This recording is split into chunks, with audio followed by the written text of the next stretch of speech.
Greetings everyone, welcome to my channel Monika Singh tutorials, जिसमें कि आज हम क्लास 10th फर्स्ट फ्लाइट का सेकेंड चैप्टर करेंगे, that is Nelson Mandela long walk to freedom.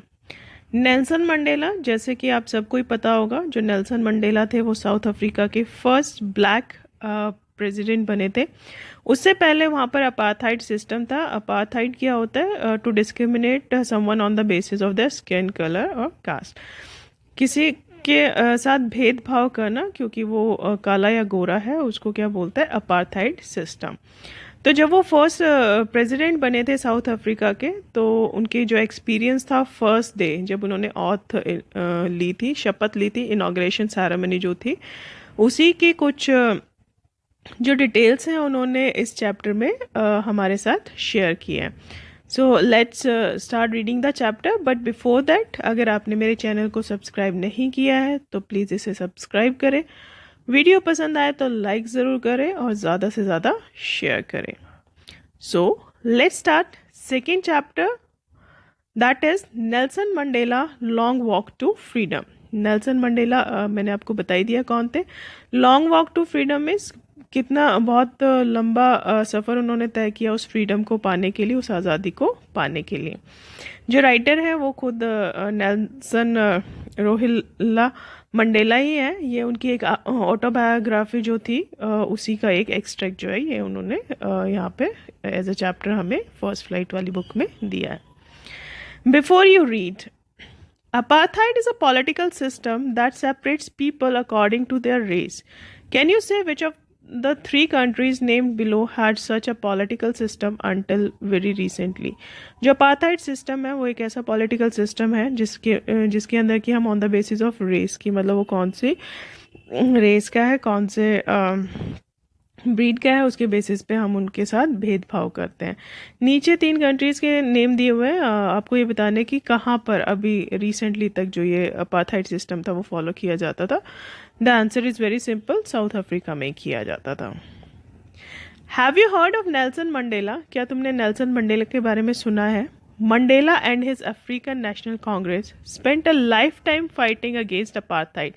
जो मंडेला थे और उनकी जो पार्टी थी अफ्रीकन नेशनल कांग्रेस, ये उनकी पार्टी का नाम था जिसके वो हेड थे। उन्होंने अपनी जो पूरी ज़िंदगी थी वो अपार्थाइड सिस्टम के खिलाफ लड़ने में बिता दी थी। Mandela had to spend 30 years in prison, और उसके लिए जो मंडेला थे उनको 30 साल तक जेल में भी रहना पड़ा था। Finally democratic elections were held in South Africa in 1994। Finally मतलब जो लोकतांत्रिक इलेक्शंस थे वो साउथ अफ्रीका में कराए गए 1994 में, and Mandela become the first black president of a new nation. और जो नेल्सन मंडेला थे वो पहले ब्लैक प्रेसिडेंट बने थे नए नेशन के। नए नेशन के मतलब जहाँ पर कोई भी डिस्क्रिमिनेशन नहीं होने वाला था। In this extract from the autobiography Long Walk to Freedom, Mandela speaks about the historic occasion, the inauguration.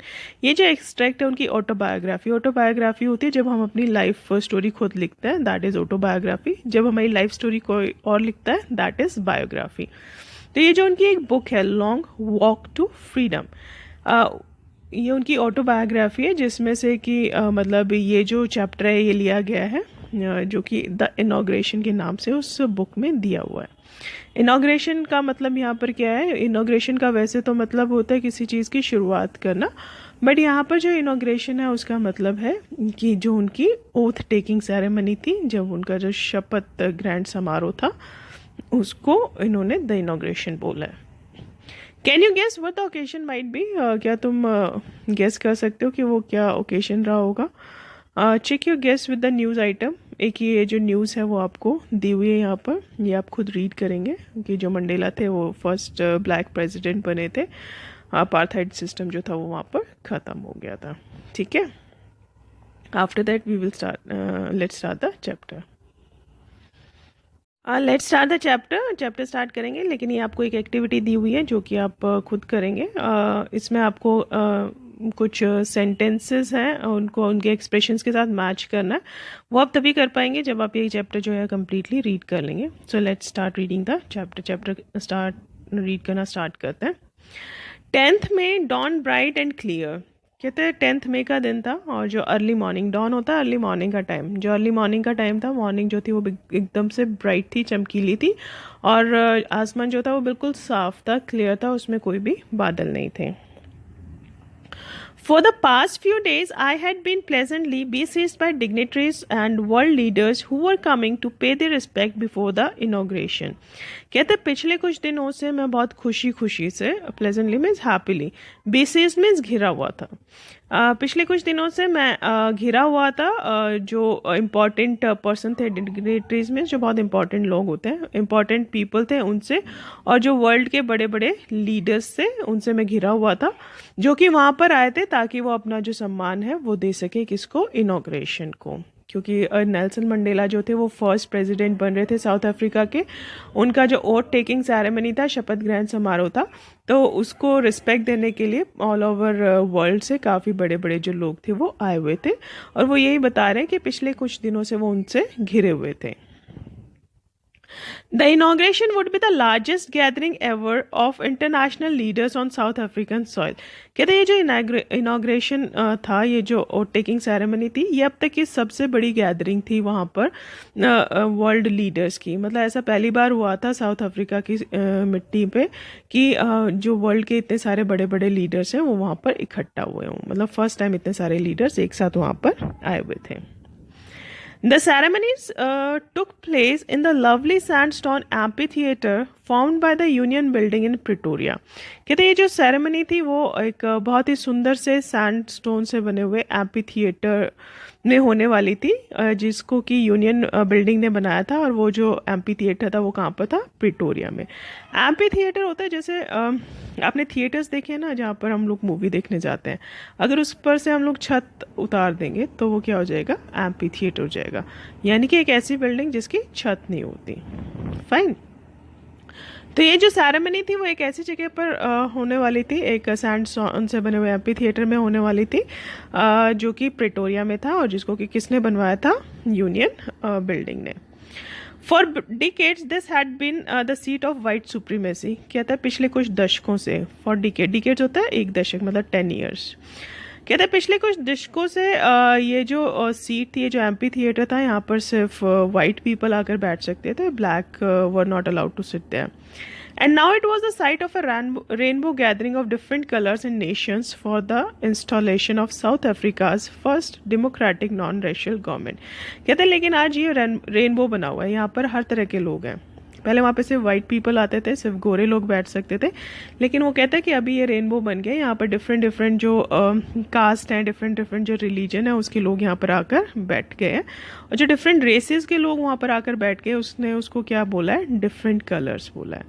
And Nations, कहते हैं वहाँ पे हर नेशन का, हर कंट्री से लोग आकर बैठे हुए हैं, ताकि वो इंस्टॉल कर सके, ताकि वो स्थापित कर सकें जो साउथ अफ्रीका की है पहली डेमोक्रेटिक नॉन रेशियल गवर्नमेंट, पहली लोकतांत्रिक जिसमें कि कोई भी डिस्क्रिमिनेशन नहीं होने वाला, जिसमें कि कोई भी भेदभाव नहीं होने वाला, ऐसी सरकार का जो है वो स्थापना वो वहाँ पर करने वाले हैं। On that lovely autumn day one was accompanied by my daughter Janani. कहता है कि वो जो खूबसूरत सा ऑटम का दिन था, उस दिन मैं अपनी बेटी जनानी के साथ वहाँ पर गया था। accompanied में साथ जाना, वहाँ पे मैं अपनी बेटी के साथ गया था। On the podium, podium means stage. On the podium, Mr. D. Clark was first sworn in as second deputy president. कहते हैं जो स्टेज था उसके ऊपर सबसे पहले डी क्लार्क ने अपनी स्वॉन में शपथ ली, किसके रूप में, सेकंड डिप्टी प्रेसिडेंट के रूप में। एंड देन, और उसके बाद then Thabo Mbeki was sworn in as first deputy president. कहते हैं कि उसके बाद जो थाबो म्बेकी थे उन्होंने फर्स्ट डिप्टी प्रेसिडेंट के रूप में शपथ ग्रहण की। When it was my turn, I pledged to obey and uphold the Constitution and to devote myself to the well-being of the Republic and its people. कहते जब मेरी बारी आई शपथ लेने की, तो मैंने शपथ ली, प्लेज में शपथ लेना, मैंने शपथ ली कि मैं जो हमारा कॉन्स्टिट्यूशन है उसको मैं ओबे करूँगा, जो हमारा संविधान है उसको मैं मानूंगा, और उसको ऊपर उठाने की हमेशा ही कोशिश करूँगा। और जो मेरी लाइफ है, आई डिवोट माई सेल्फ, और मैं अपने आप का समर्पण करूँगा जो रिपब्लिक है, जो मेरी कंट्री है, उसके वेलबींग के लिए, उसके अच्छे के लिए, और जो भी वहाँ पर रहने वाले लोग हैं उनकी अच्छाई के लिए ही मैं हमेशा काम करूँगा। To the assemble guest and the watching world I said, तब वो बताते हैं कि जो वहाँ पर गेस्ट आए हुए थे और जो लोग उनको देख रहे थे, जो फर्स्ट इनॉग्रेशन सेरेमनी हो रही थी, जो भी लोग उनको टीवी पे देख रहे थे या दूर से देख रहे थे, तो वो कह रहे थे कि उनके लिए मैंने ये कहना शुरू किया। ये उनकी स्पीच आपको दी हुई है जो उन्होंने उस दिन स्पीच दी थी। Today all of us do by our presence here confer glory and hope to newborn liberty। कहते हैं आज हम सब और आप सब की प्रेजेंस में, बाय आवर प्रेजेंस हियर, हमारी यहाँ पर प्रेजेंस में गिव ग्लोरी, हम लोग सम्मान देते हैं और उम्मीद देते हैं किसको, न्यू बॉर्न लिबर्टी को। जो लिबर्टी मीन्स फ्रीडम, जो नई नई फ्रीडम हमें मिली है उसको हम एक उम्मीद से देखते हैं और उसको हम एक ग्लोरी जो है वो देते हैं।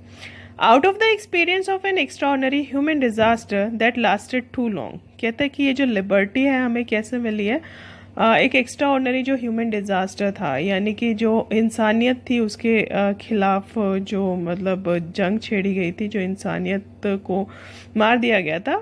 कहता है कि उस एक्स्ट्रा ऑर्डनरी ह्यूमन डिज़ास्टर को फेस करने के बाद और उसके साथ लड़ने के बाद फाइनली, मतलब काफ़ी लंबे टाइम तक लड़ने के बाद हमें ये जो लिबर्टी है ये मिली है। Must be born a society of which all humanity will be proud, मतलब ये जो फाइनली हमें लिबर्टी मिली है, इससे हम एक ऐसे समाज का निर्माण करेंगे जिसके ऊपर की पूरी जो ह्यूमैनिटी है, पूरी जो इंसानियत है, उसको क्या होगा, गर्व महसूस होगा। यानी कि अब तक जो भेदभाव होता रहा था वो आगे नहीं होगा, और जो भेदभाव हो रहा था और जिसके अगेंस्ट हम लोग अभी तक लड़ रहे थे काफ़ी लंबे टाइम तक, और फाइनली हमें जो फ्रीडम मिली है, इससे हम एक ऐसे समाज का निर्माण करेंगे जिससे के ऊपर की जो इंसानियत है उसको हमेशा ही गर्व महसूस होगा। We who were outlaws not so long ago have today been given the rare privilege to be host to the nations of the world on our own soil। Outlaws होता है मतलब किसी को मतलब सोसाइटी से बाहर कर देना, किसी के साथ भेदभाव करना, राइट। जो वो लोग ब्लैक पीपल थे साउथ अफ्रीका में, उनके साथ भेदभाव किया जाता था और उनके पास बहुत ज़्यादा राइट्स नहीं होते थे वहाँ पे। तो ये ही बात जो नेल्सन मंडेला है वो बता रहे थे कि जिनको कि अब तक आउटलॉ कर रखा था, जिनको कि अब तक सोसाइटी से बाहर ही किया हुआ था, और बहुत ज़्यादा टाइम नहीं हुआ है कि हमें ये जो फ्रीडम है ये मिली है, और जिसको कि मतलब ये मुश्किल से मिलने वाला प्रिविलेज है कि आज हम बहुत दूर दूर से आए हुए, जो डिफरेंट कंट्रीज से आए हुए जो लोग हैं, डिफरेंट नेशन से आए हुए जो लीडर्स हैं, उनके हम होस्ट बने हैं, उनका हम सम्मान कर रहे हैं हमारी अपनी ही धरती पर। We thank all of our distinguished international guests for having come to take possession with the people of our country of what is after all a common victory for justice, for peace, for human dignity।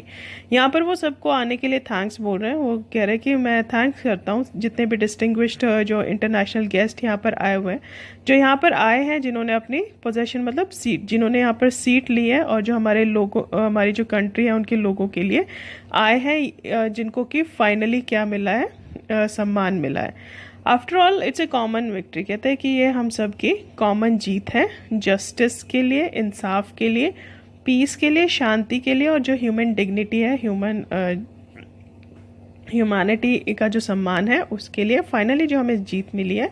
और जो आप सब लोग यहाँ पर आए हैं उसको देखने के लिए, उसके लिए मैं आप सबको थैंक्स बोलता हूँ।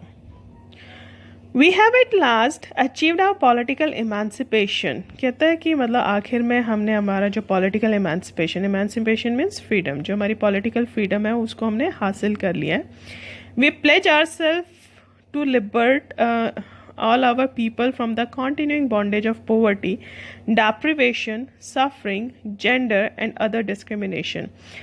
वो कहते हैं कि मतलब मैं शपथ लेता हूँ कि मैं हमेशा ही अपने लोगों को लिबरेट में फ्रीडम फ्री करके रखूँगा, किससे, जो लगातार बॉन्डेज है पॉवर्टी की, मतलब जो गरीबी का बंधन में वो बंधे हुए हैं, उनसे उनको आज़ाद कराऊंगा।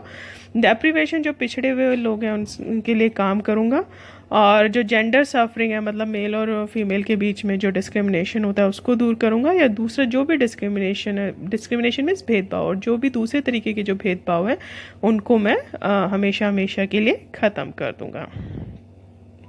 Never, never and never Again shall it be that this beautiful land will again experience the oppression of one by another. कहता अब ऐसा कभी भी नहीं होगा, ये जो हमारी सुंदर सी ज़मीन है इसके ऊपर हम दोबारा से वो ऑपरेशन मतलब ऑपरेशन होता है जो दबा कर रखते हैं एक सोसाइटी, एक जो लोग हैं दूसरे लोगों को दबा कर रखते हैं, कहते हैं उस तरह का ऑपरेशन, उस तरह का एक्सप्लॉयटेशन जो है हमारी ये जो लैंड है दोबारा से फेस नहीं करेगी। यहाँ पर ये उनकी जो स्पीच है उसी के कुछ पार्ट्स बता रहे हैं। इसमें जो स्पीच में जो नेल्सन मंडेला है वो कहते हैं कि मैं अपने जो लोग हैं उनको पॉवर्टी से, गरीबी से, डेप्रिवेशन से और जेंडर डिस्क्रिमिनेशन या दूसरे तरह के जितने भी डिस्क्रिमिनेशन है उनसे आज़ाद कर दूंगा, और मेरे जो देश की धरती है वो कभी भी अब इस तरह का जो एक्सप्लॉयटेशन है वो कभी भी फेस नहीं करेगी। यानी कि यहाँ पर सभी लोग जो है वो बराबर हैं और एक दूसरे के साथ मिलजुल कर रहेंगे।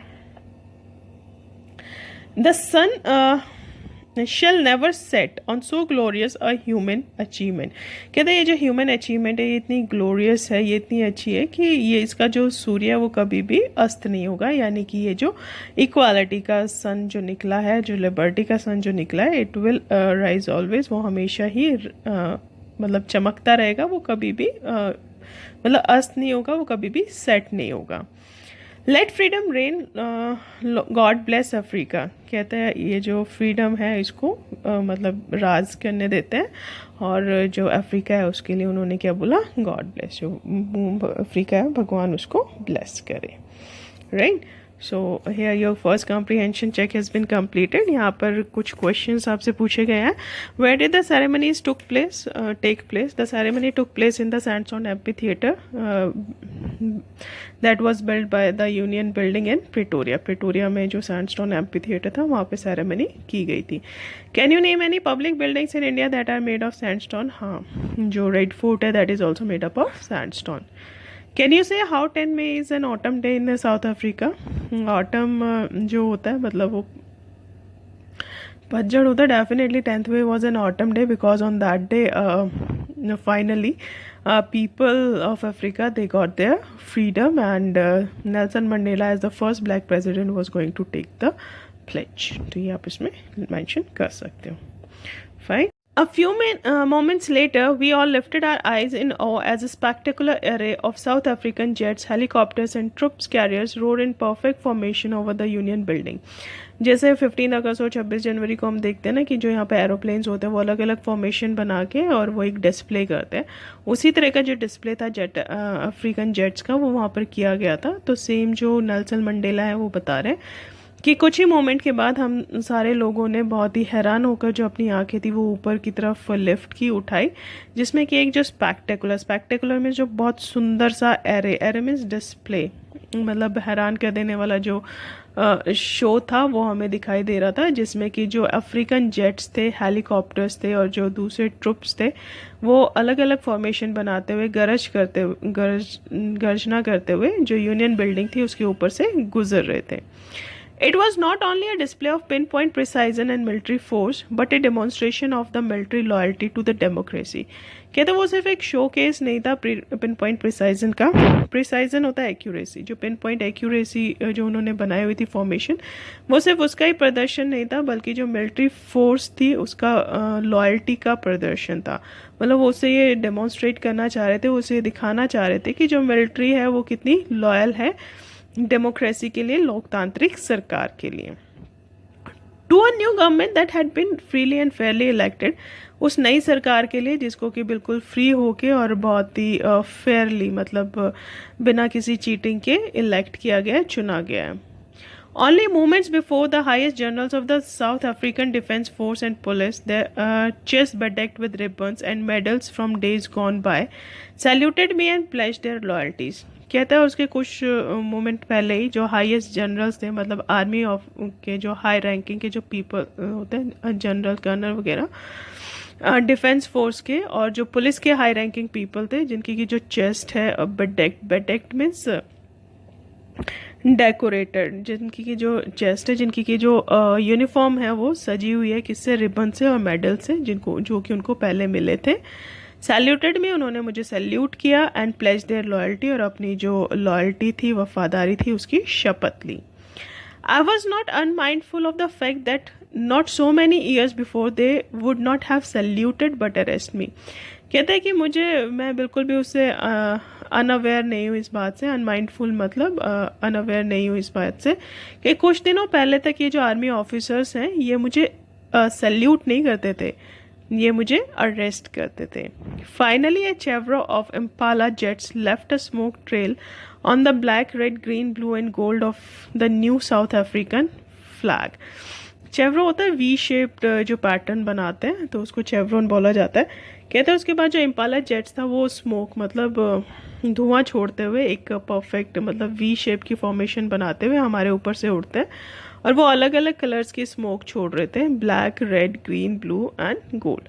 और उसकी हेल्प से, उस फॉर्मेशन की हेल्प से उन्होंने जो साउथ अफ्रीका का नया फ्लैग था उसको बना दिया था हवा में ऊपर आसमान में. The day was symbolized for me by the playing of two national anthems. कहते हैं उस दिन जो है वो जो दिन था वो symbolize करता है, उस दिन दो national anthems बजाए गए थे. And the vision of white singing Nkosi Sikelel Eve African and black singing these them. उस दिन दो नेशनल एंथम बजाए गए थे, एक वाइट पीपल के लिए और एक ब्लैक पीपल के लिए. पहले ब्लैक के लिए कोई भी नेशनल सॉन्ग नहीं होता था, सिर्फ वाइट पीपल के लिए होते थे क्योंकि वही राज करते थे. तो उस दिन दो नेशनल एंथम बजाए गए थे और जो वाइट्स थे वो लोग गा रहे थे एनकोसी सिकेलेल आई अफ्रीका, तो ये उनका नेशनल सॉन्ग था. और जो उसके बाद ब्लैक्स ने जो नेशनल एंथम गाया था वो था D step. The old anthem of the Republic, वो पुराना एंथम था रिपब्लिक का, उस कंट्री का. Although that day neither group knew the lyrics of the anthem they once despised, they would soon know the words by heart. हालांकि मतलब उस दिन पे जो सेकेंड ब्लैक पीपल का नेशनल एंथम था उसके जो लिरिक्स थे, लिरिक्स होते हैं मतलब जो वर्डिंग्स होती है, वो सबको याद नहीं थी क्योंकि उससे डिस्पाइस मतलब उससे लोग नफरत करते थे. उस एंथम से पहले उससे नफरत की जाती थी, इसीलिए उस दिन किसी को वो लिरिक्स याद नहीं थे. लेकिन जो मंडेला वो कहते हैं कि जल्दी वो जो लिरिक्स हैं, जल्दी वो वर्डिंग्स जो है वो सारे याद कर लेंगे बाय हार्ट अपने दिल से. On the day of the inauguration, I was overwhelmed with a sense of history. कहता उस दिन मतलब मैं बहुत ज़्यादा overwhelmed, बहुत ज़्यादा इमोशनल होकर खुश हो रहा था जो हमारी हिस्ट्री थी उसको सोच कर. In the first decade of the 20th century, a few years after the bitter Anglo-Boer War and before my own birth, the white-skinned people of South Africa patched up their differences and erected a system of racial domination against the dark-skinned people of their own land. कहते हैं कि वो history को याद कर रहे हैं और कहते हैं कि जो पहले डिकेड में 20th सेंचुरी का जो पहला डिकेड था, मतलब पहले के जो 10 साल थे और उसके कुछ साल के बाद जो एंग्लो बोअर वॉर हुई थी, एंग्लो और बोअर के बीच में जो वॉर हुई थी, उसके बाद कहते हैं कि जब मेरा पैदा भी नहीं हुआ था उससे भी पहले जो वाइट स्किन पीपल थे, जो सफ़ेद लोग थे, उन्होंने साउथ अफ्रीका के ऊपर अपना जो है वो कॉलोनी बना ली थी और उन्होंने एक ऐसे सिस्टम को इरेक्ट मीन्स बना देना, एक ऐसे सिस्टम को बना दिया था जिसमें कि रेशियल डोमिनेशन थी, जिसमें कि एक जो रेस थी वो दूसरी रेस से ज़्यादा सुपीरियर मानी जाती थी उन्हीं की अपनी लैंड पे. यानी कि जो वाइट पीपल थे उन्होंने उनकी लैंड पे कब्जा कर लिया था और वहाँ पर एक ऐसे सिस्टम को बना दिया था जिसमें कि जो वाइट पीपल थे उनको ज़्यादा सुपीरियर माना जाता था ब्लैक पीपल से. और जो ब्लैक पीपल थे वो वहाँ के नेटिव रेजिडेंट थे साउथ अफ्रीका के, उनकी अपनी ही ज़मीन पर मतलब उनसे घृणा की जाती थी, उनके साथ भेदभाव किया जाता था. The structure they created formed the basis of one of the harshest, most inhuman society the world has ever known. कहते हैं ये जो स्ट्रक्चर उन्होंने बनाया था मतलब वो अब तक का सबसे हार्शेस्ट, सबसे मतलब ज़्यादा एक्सप्लॉइट करने वाला, सबसे ज़्यादा इंसानियत के खिलाफ था.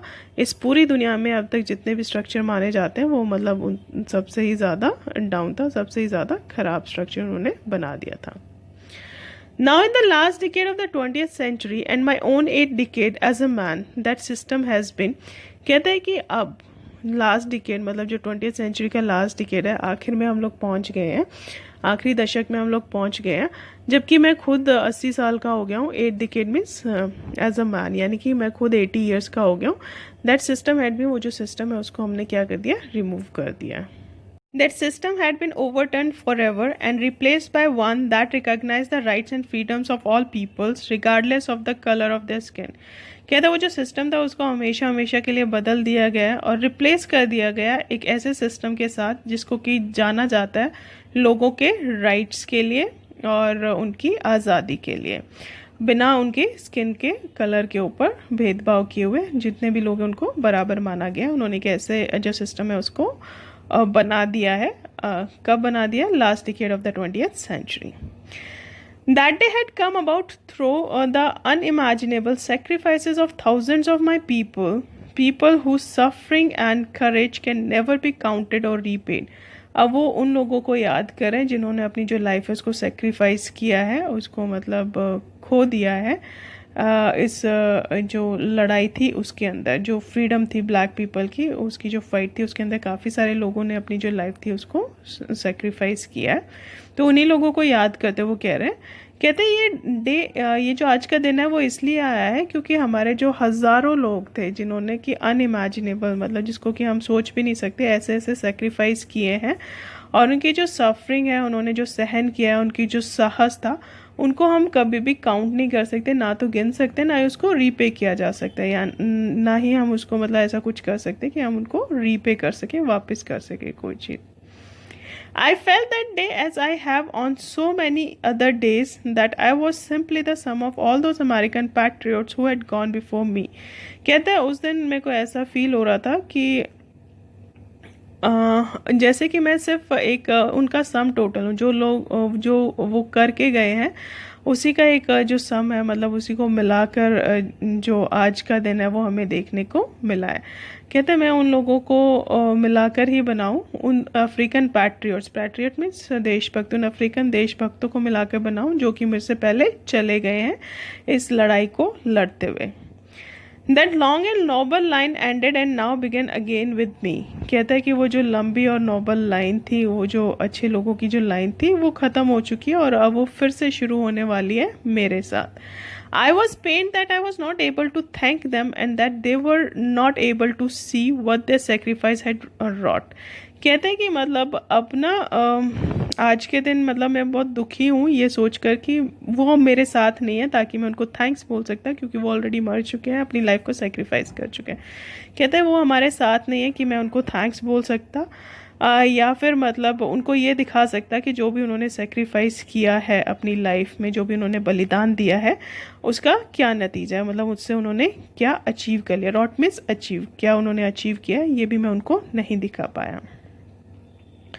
The policy of apartheid created a deep and lasting wound in my country. कहते हैं जो पॉलिसी थी अपार्थाइड की, जो भेदभाव था काले और गोरों के बीच में, उसकी वजह से एक मतलब बहुत ही गहरा और काफ़ी मतलब गहरा और लंबे टाइम तक चलने वाला जो जख्म है वो मेरी कंट्री के लोगों के ऊपर आ गया है, मतलब बहुत गहरा जख्म उन्होंने खाया है। All of us will spend many years if not generation recovering from that profound hurt. Profound means deep. कहता है कि और हम सब लोग हैं, मतलब उनको काफ़ी सारे साल लग जाएंगे या फिर कुछ जनरेशन्स लग जाएंगी वो जो ज़ख्म है उसको भरने में। But the decades of oppression and brutality had another unintended effect, and that was that it produced the Oliver Tambos and Walter Sissolos, the Chief Lutherless, the Yusuf Dadus, the Bram Fisher and the Robert Sobukus of our time, men of such extraordinary। वो यही बता रहा है, लेकिन ये जो unintended effect है, unintended होता है कभी ना भरने वाला, जो ये जख्म है अनइंटेंडेड मतलब जिसको कि प्लान करके ना किया गया हो। कहते हैं ये जो अनप्लान्ड ब्रूटैलिटी थी, जो अनप्लान्ड ऑपरेशन था, एक्सप्लॉयटेशन था, उसने जो हमारा देश है उसको बड़े बड़े नेता दिए हैं, बड़े बड़े लीडर्स बनाए हैं। और वो लीडर्स कौन कौन से हैं? Oliver Tambos, Walter Sisulus, the chief Luthulis, the Yusuf Dadoos and the Bram Fischer, the Robert Sobukwes of our time. मतलब ये सारे जो है वो फ्रीडम फाइटर्स थे जिन्होंने अपार्थाइड सिस्टम के अगेंस्ट फाइट की थी। तो जो नेल्सन मंडेला है वो यही बता रहे हैं कि ये वो सारे लोग हैं जो कि मतलब फाइट करते हुए मारे गए, और वो जो अनइंटेंडेड अनप्लान जो ऑपरेशन था, एक्सप्लॉयटेशन था वाइट पीपल का ब्लैक पीपल के ऊपर, उसी की वजह से जो बड़े बड़े लीडर्स हैं ये बने थे। One of courage, wisdom and generosity that their like may never be known again. कहता है कि मतलब ये जो लोग बड़े बड़े लीडर्स बने थे, जो कि जाने जाते हैं अपने साहस के लिए, अपनी बुद्धिमानी के लिए, अपनी जनरसिटी, काइंडनेस के लिए, और कहता है कि इनके जैसे लोग दोबारा कभी भी नहीं बनेंगे, दोबारा कभी भी नहीं जाने जाएंगे। वो बहुत ही अलग तरह के लोग थे। Perhaps it requires such depths of operation to create such heights of character। कहते हैं शायद मतलब इतना गहरा जो एक्सप्लॉयटेशन है वो बहुत ज़रूरी होता है, तभी इतने हाइट के कैरेक्टर के जो लोग हैं वो बन पाते हैं, तभी हम एक अच्छे इंसान बना सकते हैं, मतलब तभी हम बहुत ज़्यादा स्ट्रांग बन सकते हैं, जबकि हमें कोई बहुत ज़्यादा एक्सप्लॉइट करे। My country is rich in the minerals and gems that lie beneath the soil, but I have always known that its greatest wealth is its people, finer and truer than the purest diamonds। कहते हैं जो मेरी country है वो बहुत rich है minerals में और जेम्स, मतलब बहुत ज़्यादा वहाँ पर हीरे मोती पाए जाते हैं अफ्रीका में, आपको पता ही होगा। बीनीथ द सॉइल मीन्स मिट्टी के नीचे। लेकिन मैं ऐसा मानता हूँ, लेकिन मैं इतना जानता हूँ कि जो मेरे देश है उसकी सबसे बड़ी जो वेल्थ है, उसका जो सबसे बड़ा खजाना है, वो उसके जेम्स नहीं है बल्कि उसके लोग हैं, जो कि जो प्योरेस्ट डायमंड है उससे भी ज़्यादा सच्चे हैं। It is from these comrades in the struggle that I learned the meaning of courage time and again। कहते ये जो कॉमरेड्स थे, ये जो फ्रीडम फाइटर्स थे, इनका जो स्ट्रगल था, उन्हीं को देख के मैंने सीखा कि जो करेज है उसका असली मतलब क्या है, जो साहस है उसका असली मतलब क्या है। ये मैंने उन्हीं लोगों से जाना टाइम एंड अगेन, मतलब जब जब भी मैं उनके बारे में सुनता था तो मुझे पता चला कि करेज का क्या मीनिंग है। आई have seen man and women risk and give their lives for an idea. कहते मैंने देखा है लोगों को अपनी जो लाइफ है उसको खतरे में डालते हुए एक आइडिया के लिए, एक विचार के लिए सिर्फ। I have seen man stand up to attacks the torture without breaking, showing a strength of resilience that defies the imagination. कहता है कि मतलब मैंने देखा है लोगों को अपनी ज़िंदगी खतरे में डालते हुए, मैंने देखा है लोगों को खड़े होते हुए, मतलब जो उनके साथ टॉर्चर किया जाता था, जो उनको बहुत मारा पीटा जाता था, तो उस अटैक के अगेंस्ट भी वो खड़े होते थे बिना टूटे हुए, एक स्ट्रेंथ को शो करते हुए, अपनी ताकत को शो करते हुए। और रिजाइलेंस होता है the ability to deal with any kind of hardship and recover from its effects. कहते हैं वो जो रिजाइलेंस है वो अपनी जो एबिलिटी है हार्डशिप्स को डील करने के लिए, मतलब उसको देखा है मैंने, उसको स्ट्रेंथ को, उस रिजाइलेंस को, जो कि हमारी जो इमेजिनेशन है, मतलब जितना हम सोच सकते हैं उसको भी डिफाइड करती है, उसको भी पीछे छोड़ जाती है। मतलब इतने लोग अपने जो एक आइडिया थे उसके लिए स्टैंड लेते थे, टॉर्चर के अगेंस्ट हमेशा खड़े रहते थे बिना टूटे हुए। I learn that courage was not the absence of fear but the triumph over it. ये क्वेश्चन आ जाता है कभी कभी ना कि what does it mean by courage according to Nelson Mandela. तो इसके आंसर में हमें ये लिखना होता है कि according to Nelson Mandela courage was not the absence of fear. Courage का मतलब ये नहीं है कि आपको डर नहीं लग रहा, but the triumph over it. लेकिन जब हम उस डर को काबू में कर लेते हैं, उस डर को जीत लेते हैं, वो क्या होता है, that is known as courage. The brave man is not he who does not feel afraid, but he who conquers that fear। कहते हैं एक जो ब्रेव मैन है, एक जो स्ट्रॉन्ग इंसान है, वो नहीं है, बहादुर इंसान वो नहीं है जिसको कि डर नहीं लगता, बल्कि बहादुर इंसान वो है जो कि अपने डर को काबू में कर लेता है, उसको जीत लेता है। No one is born hating another person because of the color of his skin or his background or his religion। कहते हैं हम में से कोई भी इंसान इसलिए पैदा नहीं होता, मतलब कोई भी इंसान पैदा होता ही किसी की कलर, स्किन के कलर से नफरत करने नहीं लगता, उसकी बैकग्राउंड से नफरत करने नहीं लगता, किसी भी धर्म से नफरत करने नहीं लगता है। People must learn to hate and if they can learn to hate they can be taught to love। लोगों को नफ़रत करना सिखाया जाता है, वो सीखते हैं नफ़रत करना। पैदा होते हैं उनके अंदर नफ़रत नहीं होती, लेकिन वो उस नफ़रत को सीखते हैं। अगर उनको नफ़रत करना सिखाया जा सकता है तो उनको प्यार करना भी सिखाया जा सकता है।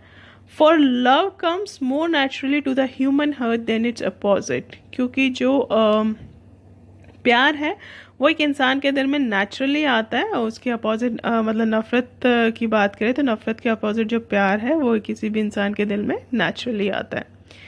Even in the grimmest times in prison, when my comrades and I were pushed to our limits, I would see a glimmer of humanity in one of the guards, perhaps just for a second, but it was enough to reassure me and keep me going. कहते हैं कि मतलब जब मैं jail में था, ग्रेमेस्ट time is जब मैं अपने सबसे मुश्किल टाइम में जेल में था, और जो हमारे कॉमरेड्स थे, जो मेरे दोस्त थे, और हमें और मुझे पुश किया जाता था लिमिट्स तक, मतलब हमें इतना एक्सप्लॉइट किया जाता था, हमें इतना टॉर्चर किया जाता था कि हम लोग जो अपनी लिमिट्स, मतलब जो हमारी लिमिट्स है उससे भी आगे हमें पुश किया जाता था, उसको भी क्रॉस करके हमें टॉर्चर किया जाता था। तो कहते हैं मैं एक ह्यूमैनिटी का ग्लिमर मीन्स लाइट देखता था एक गार्ड जो था उसकी आंखों में। वो सिर्फ 1 सेकंड के लिए होती थी बेशक से, लेकिन कहते हैं वो 1 सेकंड की जो ह्यूमैनिटी उसकी आंखों में मुझे दिखाई देती थी, वो मेरे लिए काफ़ी थी कि मतलब मैं अपना जो रास्ता है उसके ऊपर आगे बढ़ता रहूँ। Man's goodness is a flame that can be hidden but never extinguish. जो इंसान की अच्छाई है वो एक ऐसी फ्लेम है, वो एक ऐसी आग है जिसको छुपाया जा सकता है लेकिन बुझाया नहीं जा सकता। एक्सटिंग्विश मीन्स बुझाना, उसको छुपाया जा सकता है लेकिन उसको कभी भी बुझाया नहीं जा सकता। Next is in life every man has twin obligations. अब नेल्सन मंडेला बताते हैं कि हर एक इंसान की ज़िंदगी में 2 ऑब्लिगेशन होते हैं। सबसे इंपॉर्टेंट क्वेश्चन है ये, what are those twin obligation, कौन कौन सी ऑब्लिगेशंस होती हैं।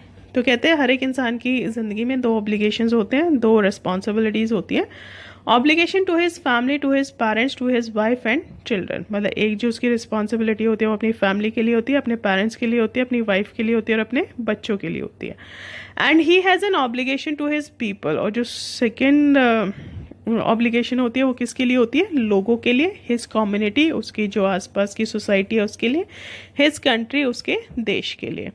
इन a civil and human, civil होता है educated, in a civil and human society each man is able to fulfill those obligations according to his own inclination and abilities।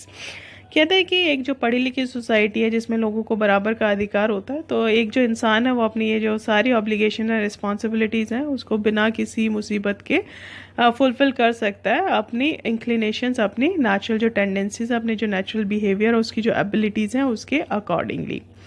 But in a country like South Africa, it was almost impossible for a man of my birth and color to fulfill both of these obligations। लेकिन कहते हैं जिस देश में मैं पैदा हुआ था, साउथ अफ्रीका जैसे देश में, जहाँ पर कि मतलब जो लोग हैं उनके कलर के ऊपर उनको डिस्क्रिमिनेट किया जाता था, और जो मेरे जैसे लोग थे, जो मेरे बर्थ के जो ब्लैक पीपल थे, उनके लिए दोनों ही ऑब्लिगेशंस, दोनों ही रिस्पॉन्सिबिलिटीज़ को फुलफ़िल करना इम्पॉसिबल था, नामुमकिन था। In South Africa, a man of color who attempted to live as a human being was punished and isolated। कहते हैं कि साउथ अफ्रीका में एक जो मैन था मेरे कलर का, जो ब्लैक पीपल थे, जो कि अपनी लाइफ को मतलब जीने की कोशिश करते थे, उनको पनिश किया जाता था, उनको मतलब पनिशमेंट दी जाती थी। आइसोलेटेड मीन्स अकेला कर दिया जाता था, उसको उसकी फैमिली से दूर कर दिया जाता था।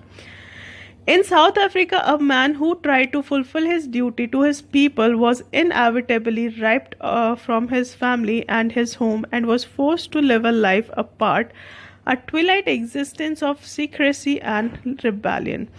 कहते हैं कि मतलब साउथ अफ्रीका में जो भी इंसान अपनी जो दोनों रिस्पॉन्सिबिलिटीज़ थी उनको फुलफ़िल करने की कोशिश करता था, इनएविटेबली मतलब अनएविटेबली मीन्स अनअवॉइडेबली उसको जो है उसकी फैमिली से दूर कर दिया जाता था और एक ऐसी ज़िंदगी जीने के लिए फोर्स कर दिया जाता था कि जो कि उसकी फैमिली से दूर होती थी। ठीक है। अ ट्वाइलाइट एग्जिस्टेंस मतलब एक जो ट्वाइलाइट होता है मतलब हल्की सी जो एग्जिस्टेंस दिखाई देती थी सीक्रेसी की या रिबेलियन की, ऐसे लोगों को जो भी अपने लोगों की तरफ अपनी जिम्मेदारियां निभाने की कोशिश करते थे उनको उसकी फैमिली से दूर करके अकेला रहने के लिए मजबूर कर दिया जाता था। I did not in the beginning choose to place my people above my family। कहते हैं शुरू में मैंने बिल्कुल भी अपनी जो फैमिली जो अपने लोग थे, जो अपने कंट्री के लोग थे, जो मेरी सोसाइटी के लोग थे, उसको अपनी फैमिली से ऊपर मैंने कभी भी नहीं रखा था। यानी कि मेरी जो प्रायोरिटी थी वो कौन थी? वो मेरी फैमिली थी। But in attempting to serve my people, I found that I was prevented from fulfilling my obligation as a son, a brother, a father and a husband। लेकिन वो कहते हैं कि जब मैं अपनी फैमिली के लोगों के लिए अपनी जो रिस्पॉन्सिबिलिटीज़ थी वो पूरी करने की कोशिश कर रहा था, उनको सर्व करने की कोशिश कर रहा था, तो मुझे महसूस हुआ कि मुझे उससे भी दूर रखा जा रहा है। मेरे को मेरी जो रिस्पॉन्सिबिलिटीज़ हैं एज ए सन, एक बेटे की तरह, एक भाई की तरह, एक फादर की तरह, एक जो हस्बैंड की तरह, मेरी जो रिस्पॉन्सिबिलिटीज़ जिस तरीके से मुझे करनी चाहिए थी उससे मुझे दूर रखा जा रहा था, मतलब मैं वो भी फुलफिल नहीं कर पा रहा था। I was not born with a hunger to be free. कहते जब मैं पैदा हुआ था तो मुझे बिल्कुल भी ये चाहत नहीं थी कि मैं आज़ाद रहूं। आई वॉज बॉर्न फ्री, क्योंकि मैं बिल्कुल आज़ाद ही पैदा हुआ था। Free in every way that I could know, कहता है कि मतलब हर तरीके से आज़ाद था मैं, जितना भी मुझे पता था, क्योंकि वो एक छोटे बच्चे थे तो उनको नहीं पता था कि फ्रीडम का क्या मीनिंग है। तो उनको लगता था कि जो भी है वो उसमें अपनी लाइफ में हैप्पी है, and he was free in all the terms. I free to run in the fields near my mother's hut, free to swim in the clear stream that ran through my village, free to roast mealies under the stars and ride the broad backs of slow moving bulls। कहता मैं हर तरीके से free था। मैं अपने खेतों में जो कि मेरी माँ की झोंपड़ी के पास थे उनमें भागता था, फ्रीली भागता था। जो वहाँ पर एक छोटी सी साफ नदी थी उसमें मैं स्विम करता था, जो मेरे गांव में से गुजरती थी। और जो रोस्ट मिलीज मीन्स भुट्टे जो है वो मैं रोस्ट करता था तारों के नीचे। और जो बड़े बड़े बुल्स होते हैं, जो भैंसे होते थे, उनके बैक के ऊपर बैठकर मैं राइड करता था। तो मैं I was free in all the ways, तो मैं हर तरीके से फ्री था। As long as I obeyed my father and abided by the customs of my tribe, I was not troubled by the laws of man or God। कहता जब तक कि मैं अपने फादर के बनाए हुए रूल्स को फॉलो कर रहा था, कस्टम्स को फॉलो कर रहा था, जो मेरी ट्राइब थी उसके कस्टम्स को फॉलो कर रहा था, तब तक मुझे किसी ने भी ट्रबल नहीं किया, कि किसी भी तरह की मुसीबत में मैं नहीं पड़ा, ना तो इंसान के बनाए हुए लॉज में और ना ही भगवान के बनाए हुए लॉज में। It was only when I began to learn that my boyhood freedom was an illusion। कहते ये तब हुआ जब मुझे ये पता चला कि एक जो बॉयहुड फ्रीडम थी मेरे लिए वो क्या थी, सिर्फ एक छलावा थी, वो सिर्फ एक इल्यूशन था। Evolution means that does not happen in reality, जो रियलिटी में नहीं होता है। When I discovered as a young man that my freedom had already been taken from me, that I began to hunger for it। कहते जब मेरे को ये पता चला एक यंग मैन की तरह, एक जवान आदमी की तरह, कि जो मेरी फ्रीडम है, जो मेरी आज़ादी है वो मुझसे पहले ही छीनी जा चुकी है, तो मुझे मतलब जो मेरी आज़ादी थी उसके लिए वो जो भूख थी वो लगने लगी कि मुझे भी आज़ाद होना चाहिए। At first as a student I wanted freedom only for myself. जब मैं एक स्टूडेंट था तो मैं आज़ादी सिर्फ अपने लिए ही चाहता था। द ट्रांजिटरी फ्रीडम, ट्रांजिटरी में जो थोड़ी देर के लिए होती है, परमानेंट नहीं होती। कहते the transitory freedom of being able to stay out at night, मतलब वो ट्रांजिटरी फ्रीडम कि मैं रात को घर से बाहर रह सकूं। Read what I please and go where I choose, मतलब वो सारी चीज़ें रीड कर सकूं जो मुझे खुशी देती है, और जहाँ पर भी मैं जाना चाहूँ वहाँ पर जा सकूँ। तो अर्लियर उनके लिए एज ए स्टूडेंट उनके लिए फ्रीडम का मतलब सिर्फ अपने से ही था कि वो जहाँ चाहे वहाँ घूमने जा सके, जो चाहे वो पढ़ सके, और रात को बाहर रह सके। Later, as a young man in Johannesburg, I yearned for the basic and honorable freedoms of achieving my potential, of earning my keep, of marrying and having a family, the freedom not to be obstructed in a lawful life। कहते उसके बाद I had a yearning, वो जो hunger है वो और ज़्यादा बढ़ती गई कि जो एक ऑनरेबल फ्रीडम है वो मुझे मिलनी चाहिए, ताकि जो अपना पोटेंशियल है उसके अकॉर्डिंगली मैं अपनी जो अर्निंग्स है उसको बढ़ा सकूं, और शादी कर सकूं, अपनी फैमिली को पाल सकूं, और जो मेरी फ्रीडम है, जो मेरी आज़ादी है, उसको कोई भी ऑब्स्ट्रक्ट ना करे, इंटरप्ट ना करे, कोई भी जो लॉ है वो उसको इंटरप्ट ना करे। But then I slowly saw that not only was I not free but my brothers and sisters were not free. कहते उसके बाद धीरे धीरे मुझे पता चला कि सिर्फ मैं ही एक ऐसा नहीं था जो आज़ाद नहीं था, बल्कि मेरे जैसे दिखने वाले मेरे जो भाई बहन थे वो भी आज़ाद नहीं थे। I saw that it was not just my freedom that was curtailed। curtail means cut। कहता मैंने देखा कि मैं ही एक ऐसा नहीं था जिसकी जो आज़ादी थी उसको कट कर दिया गया था, but the freedom of everyone who looked like I did. लेकिन वो सब लोगों की जो फ्रीडम थी जो कि मेरे जैसे दिखते थे, उनकी फ्रीडम को कट कर दिया गया था। Then that is when I join the African National Congress. कहता है तब मैंने जो अफ्रीकन नेशनल कांग्रेस थी उसको ज्वाइन किया था। And that is when the hunger of my own freedom became the greater hunger for freedom. उसके बाद जो मेरी हंगर थी, जो मेरी भूख थी फ्रीडम के लिए, जो किसकी भूख बन गई थी? फ्रीडम फॉर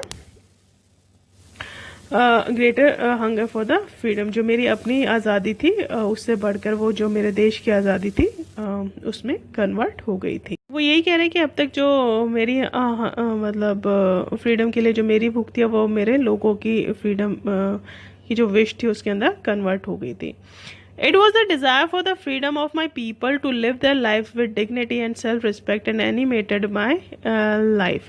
कहते हैं कि ये जो इच्छा थी कि जो मेरे लोग हैं वो अपनी ज़िंदगी को आज़ादी से जी सके, एक डिग्निटी मतलब प्राइड के साथ जी सके, सेल्फ रिस्पेक्ट के साथ जी सके। दैट एनिमेटेड माई लाइफ में that is full of my life, मतलब वो मेरी लाइफ का पर्पस बन गया था। That transformed a frightened young man into a bold one. और ये जो विश थी इसी ने एक जो डरा हुआ यंग बच्चा था उसको किस में कन्वर्ट कर दिया था? एक बहादुर इंसान में। That drove a law abiding attorney to become a criminal. जिसकी वजह से मतलब ये जो विश थी इसकी वजह से जो एक लॉ को फॉलो करने वाला इंसान था वो किस में कन्वर्ट हो गया था? क्रिमिनल में कन्वर्ट हो गया था, यानी कि उसको क्रिमिनल समझा जाने लगा था। That turn a family loving husband into a man without a home. That force to live loving man to live like a monk. मतलब ये जो विश थी इसी की वजह से जो उसको लाइफ थी वो चेंज हो गई थी। जो एक फैमिली लविंग हस्बैंड था उसको मतलब अपने घर से दूर रहना पड़ा था। एक जो लाइफ लविंग मैन था मतलब ज़िंदगी को प्यार करने वाला इंसान था, उसको अपनी लाइफ कैसे बितानी पड़ रही थी? एक मॉन्क की तरह, एक साधु की तरह। क्योंकि जो भी फ्रीडम चाहता था उसको वो लोग प्रिजन में डाल देते थे, तो उसको अपनी फैमिली से अपनी जो लाइफ है वो दूर बितानी पड़ी थी। क्योंकि उनकी जो इच्छा थी वो ये थी कि वो क्या करें, मतलब he wants a freedom for himself as well as for the people of his country. I am no more virtuous of self-sacrificing than the next man, but I found that I could not even enjoy the poor and limited freedoms I was allowed when I knew my people were not free। कहता है कि मतलब मैं इतना virtuous नहीं था, इतना intelligent नहीं था और सेल्फ सेक्रीफाइस भी नहीं करना चाहता था, मतलब दूसरे इंसान की तरह अपनी आज़ादी जो थी उसको सेक्रीफाइस नहीं करना चाहता था। लेकिन मैंने देखा, मैंने फाउंड किया कि मतलब जो मैं है वो मतलब जो लिमिटेड फ्रीडम है उसको मैं एंजॉय नहीं कर सकता, जो दी हुई हमें लिमिटेड सी आज़ादी है उसको मैं एंजॉय नहीं कर सकता। और I was allowed when I knew my people were not free. और मैंने अपने आप को बिल्कुल भी अलाउ नहीं किया कि मैं उस लिमिटेड फ्रीडम के साथ जीऊँ, जबकि मुझे ये पता चला कि जो मेरे देश के लोग हैं वो भी फ्री नहीं है। Freedom is indivisible. वो कहते हैं जो आज़ादी है उसको डिवाइड नहीं किया जा सकता। The chains on any one of my people were the chains on all of them. The chains on all of my people were the chains on मी। कहते हैं ये जो गुलामी की चेन थी, ये जो बंदिशों की जो उनको फ्रीडम नहीं थी, उनकी जो बंदिशों की जो चेन उनके ऊपर बंधी हुई थी वो उन्हीं के ऊपर नहीं थी, मतलब they were the chains on me. वो चेन्स ऐसी थी जो मेरे ऊपर भी बंधी हुई थी। I knew that the oppressor must be liberated just as surely as the oppress. कहता है कि मुझे लगता है कि ऑपरेसर में एक्सप्लॉइट करने वाला उसको भी आज़ादी कराने की उतनी ज़रूरत है जितने की ऑपरेस्ड को, जितने की एक्सप्लॉइट होने वाले को। A man who takes away another man's freedom is a prisoner of hated है। एक जो इंसान जो दूसरे इंसान की आज़ादी को छीन लेता है वो प्रिजनर होता है, वो बंधक होता है किसका? नफरत का। He is locked behind the bars of prejudice and narrow mindedness. मतलब वो बंद होता है एक ऐसी जेल में जो कि किससे बनी हुई थी? प्रीजुडाइस। प्रीजुडाइस में disliking someone without any reason. जब हम दूसरों से नफरत करने लगते हैं बिना किसी रीज़न के। कहते हैं उनको भी आज़ाद कराने की ज़रूरत होती है अप्रेसर को, जो कि एक्सप्लॉइट करता है उसको, क्योंकि वो नफ़रत की जेल में बंद होते हैं और वो अपने आप को मतलब उन सलाखों के पीछे बंद कर लेते हैं जो कि किससे बनी हुई होती है? प्रीजुडाइस और नैरो माइंडेडनेस से। आई एम नॉट ट्रूली फ्री। मैं मतलब सच में आज़ाद नहीं था। If I am taking away someone else freedom. मैं मतलब सच में आज़ाद नहीं हूँ अगर मैं दूसरे की आज़ादी को छीन रहा हूँ तो। Just as surely as I am not free when my freedom is taken from me. मतलब उसी तरीके से जबकि मैं फ्री नहीं हूँ, जबकि जो मेरी आज़ादी है वो मुझसे छीन ली गई है। इसी तरीके से जिस इंसान ने मेरी आज़ादी छीनी है वो भी आज़ाद नहीं है। The oppressed and the oppressor alike are robbed of their humanity, मतलब जो एक्सप्लॉइट करने वाला है और जो उसको सहने वाला है, दोनों ही मतलब दोनों से ही उनकी जो ह्यूमैनिटी है, उनकी जो इंसानियत है, उसको चुरा लिया गया है। तो इसलिए दोनों को ही फ्री कराने की ज़रूरत है। हियर योर चैप्टर एंड्स, यहाँ पर जो आपका चैप्टर है वो ख़त्म होता है। आई hope you all understand it, सबको समझ में आया होगा। अगर कोई क्वेश्चंस है तो कमेंट सेक्शन में कमेंट करके पूछ लेना, और I will try to write all the word meanings in the description box. Description box में मैं इसकी समरी और वर्ड मीनिंग्स डाल दूँगी। I hope you like the video पसंद आया हो तो प्लीज़ लाइक ज़रूर करें, ज़्यादा से ज़्यादा शेयर करें, and don't forget to subscribe my channel. Thank you and have a nice day.